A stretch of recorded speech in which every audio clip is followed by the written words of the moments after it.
In today's video, I'm going to teach you how to add draw.io diagram in Confluence. To get started, open the Confluence page where you want your diagram to appear. This can be an existing page you're editing or a brand new page you're building from scratch. Once you're inside the page editor, click into the area where you want to insert the diagram. Now type a / followed by draw.io. As you type, Confluence will show a list of matching options.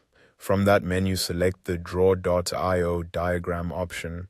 This will open a pop-up window where you can choose the type of diagram you want to create. In that pop-up, you'll notice categories on the left-hand side.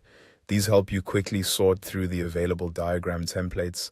Depending on what you need, you can browse through basic diagrams, business layouts, charts, engineering templates, flowcharts, maps, and more.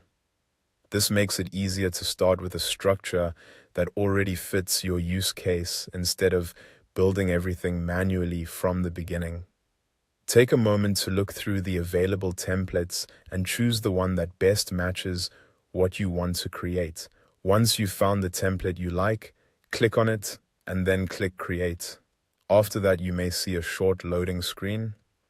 Just wait a moment while Confluence opens the draw.io editor directly inside the page. Once the editor loads, you can begin editing your diagram.